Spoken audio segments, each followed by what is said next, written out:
High বন্ধুরা, তো সকালবেলা চলে এসেছি। সকাল না, এখন 11টা বেজে গেছে। তো যাই হোক, একটা কাজ করব আজকে, মানে একটা জিনিস বানাচ্ছি।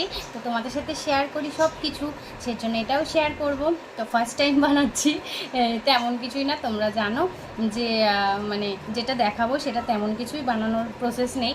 তো সেই কারণে চলো তোমাদের সাথে একটু শেয়ার করে দিই। আর এই যে তোমাদের সোনা পাপা শুনছে, কি বানাবো মাম্মা, কি বানাবো, চলো তোমাদের সাথে একটু শেয়ার করে দিই।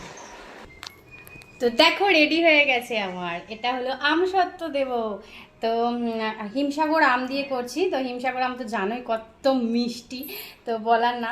তো ফার্স্ট টাইম করছি, দেখি কেমন হয়। কোনো কিছু কিন্তু চিনি ফিনি মেলাই নেই, মানে বিভৎস মিষ্টি আমগুলো। তো চলো ছাদে গিয়ে দিয়ে আসি একটু। তো দেখো, একটা ঝুড়িও নিয়ে নিয়েছি তার সাথে। তার কারণ হলো মানে যাই হোক, কিছু উড়ো ছুটে গেলে কেমন লাগে না, কিছু পড়লে ইচ্ছা করবে না খেতে, দোনো হবে। তো ফার্স্ট টাইম যেহেতু করছি, একটু ভালোভাবেই করি। ছাদে প্রচণ্ড পরিমাণে রোদ, চলো দিয়ে দিই। তো দেখো বিভৎস রোদ, চলো দিয়ে দিই। এইখানটা দেবো, এই যে। তো ঢেকে দিয়ে এটাকে, তো এই দেখো, তো ঢেকে দিয়েছি। প্রচণ্ড রোদ্দুর, তাড়াতাড়ি চলো তাড়াতাড়ি চলো, টাটা।